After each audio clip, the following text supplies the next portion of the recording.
सभी विद्यार्थियों को नमस्कार। विद्यार्थियों, हम मनोभौतिकी की समस्याओं का अध्ययन कर रहे हैं।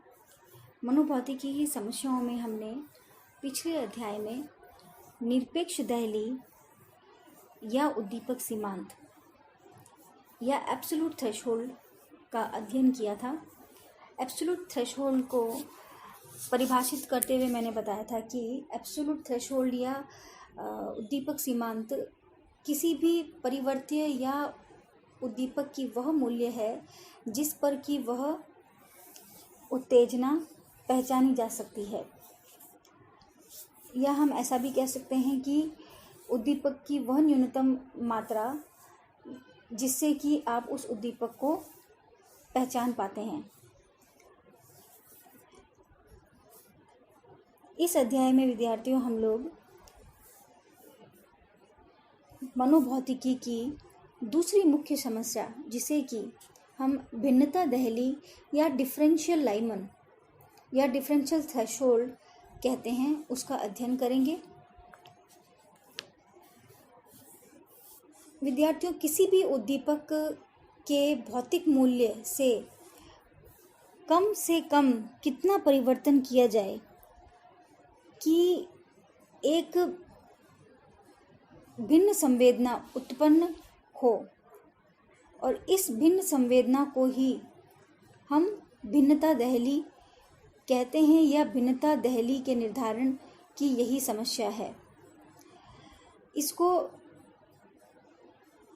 अंडरवुड ने, जो कि एक मनोवैज्ञानिक थे, उन्होंने परिभाषित किया और उन्होंने बताया कि भिन्नता दहली वह उद्दीपक अंतर है जो 50% बार अनुभूत किया जा सकता है। इसको साधारण शब्दों में अगर हम समझें तो कि भौतिक उद्दीपक जैसा आपको मैं बता चुकी हूँ, कोई भी हो सकता है। वह श्रवण उद्दीपक भी हो सकता है, जो आवाज़ आपको सुनाई देती है। वो दृष्टि उद्दीपक भी हो सकता है, जैसे कि रोशनी। इस तरीके के कोई भी उद्दीपक जिनमें आप अंतर कर सकें, और यह अंतर आप 50% बार अनुभव करते हैं और 50% बार अनुभव नहीं करते हैं। इसको अगर हम उदाहरण से समझें तो एक जो ज़रूरी बात यहाँ पर है विद्यार्थियों, जिसे आपको याद रखना है कि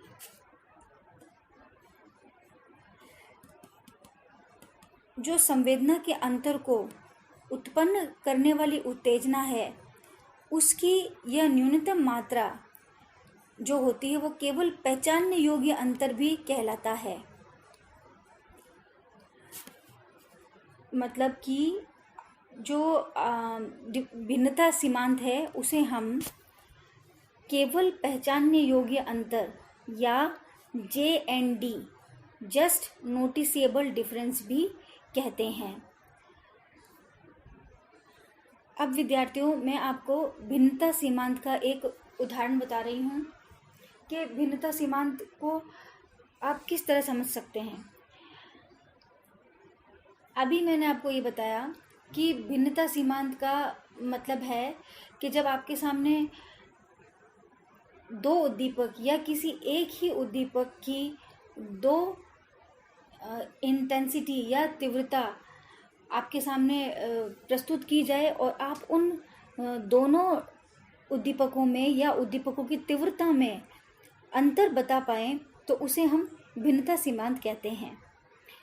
अब इसका उदाहरण यह है कि अगर आप किसी स्टडी टेबल पर बैठे हैं और उस स्टडी टेबल पर जो रोशनी आपके बुक पे पड़ रही है लैंप के द्वारा, अगर उस प्रकाश को हम पहले कम से कम मात्रा में आपके सामने प्रस्तुत करें, तो हो सकता है कि आपको वह चीज़ दिखाई ना दे। थोड़ी देर बाद वो आपको दिखाई देना शुरू होगी, या जो बुक आप पढ़ रहे हैं वो थोड़ा आपको दिखाई देगी। तो वो जो जिस वक्त वो आपको दिखाई देती है उसे हम क्या कहते हैं? Absolute threshold. क्योंकि आप उद्दीपक को उस वक्त देख पा रहे हैं, और वो जो न्यूनतम मात्रा उसे हम एब्सोल्यूट थ्रेशोल्ड कहते हैं।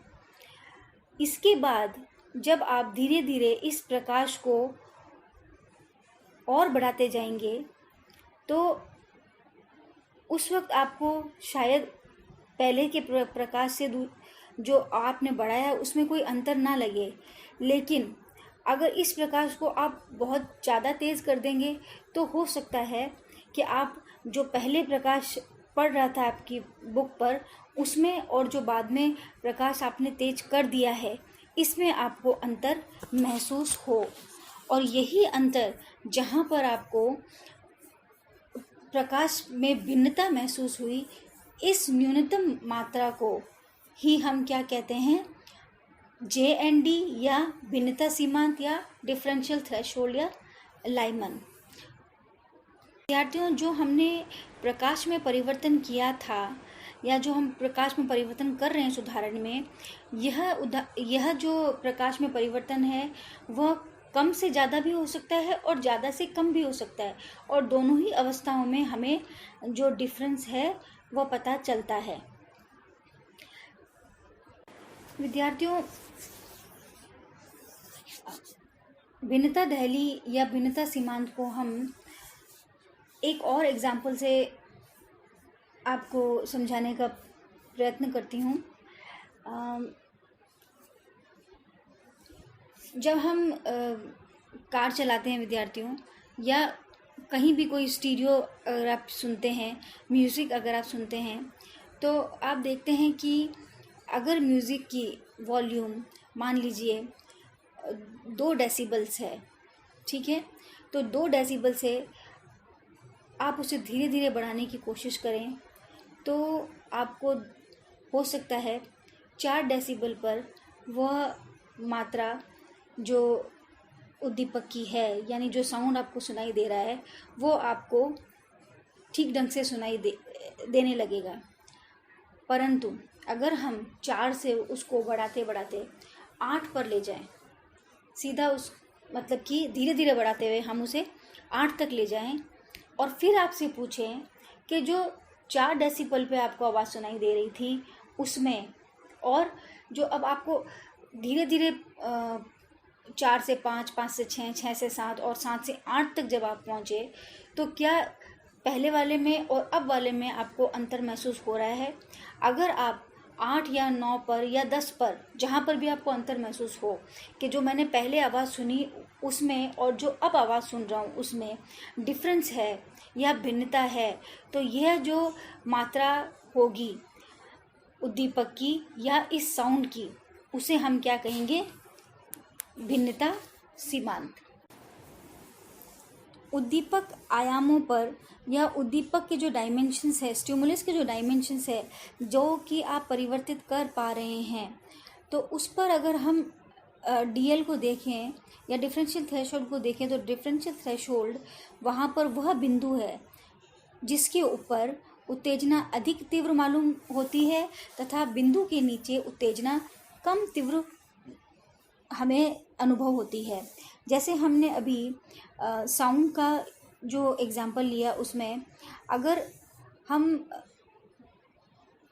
DL को या डिफरेंशियल थ्रेशोल्ड को 8 मानते हैं, तो 8 से नीचे जो है वो आपको जो भी उद्दीपक सुनाई देगा वो आपको कम तीव्र या उसमें आपको कम आवाज़ महसूस होगी। लेकिन अगर हम 8 से ऊपर 10, 11, 12 कर देंगे अगर उसकी साउंड, तो आपको वो साउंड हमेशा तीव्र या तेज सुनाई देगी। इसीलिए हमने विद्यार्थियों ये कहा कि यह वह भौतिक अंतर है, भौतिक उद्दीपक अंतर है, जहाँ पर आपको 50% बार जो उद्दीपक अंतर है वह अनुभव होगा। विद्यार्थियों, यह जो समस्या थी वह मनोभौतिकी की भिन्नता दहली की समस्या थी। अब जो हम समस्या पढ़ने जा रहे हैं वो मनोभौतिकी की तीसरी समस्या है, जिसे हम अंतिम सीमांत या टर्मिनल थ्रेशोल्ड कहते हैं। विद्यार्थियों, जैसे मैंने भी आपको एग्जाम्पल दिया था साउंड का कि आप कोई आवाज़ सुन रहे हैं, उसमें हो सकता है कि 8 या 9 पर आपको ये महसूस हो कि जो आवाज़ है वह अब तीव्र हो रही है, लेकिन अगर इसी आवाज़ को मैं 20-25 तक ले जाऊं तो एक पॉइंट या एक बिंदु ऐसा आएगा जहां पर आपको ये जो आवाज़ है इतनी ज़्यादा तीव्र लगेगी कि आप उसे आगे सुन नहीं पाएंगे और आपको आवाज़ के जगह सुनने में परेशानी महसूस होने लगेगी। तो यही जो पॉइंट है जहाँ पर आप अब साउंड को आगे नहीं सुन पा रहे हैं या ये जो साउंड है वो आपको वेदना देने लगा है, तो इसे हम टर्मिनल थ्रेशोल्ड कहते हैं, जिसके आगे आप उद्दीपक को देखने या सुनने में असमर्थ हो जाएं।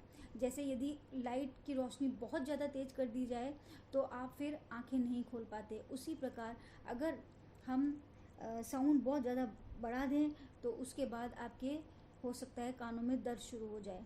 तो इसी लिमिट को हम टर्मिनल थ्रेशोल्ड या अंतिम सीमांत कहते हैं। विद्यार्थियों, किसी उद्दीपक की तीव्रता को यदि हम लगातार बढ़ाते जाएं और उस तीव्रता को बढ़ाते बढ़ाते एक ऐसी सीमा आ जाएगी जहां पर उद्दीपक की संवेदना जो हो रही है वो आपको संवेदना की जगह दर्द का अनुभव देने लगती है, और यह सीमा ही टीएल या टर्मिनल थ्रेशोल्ड कहलाती है।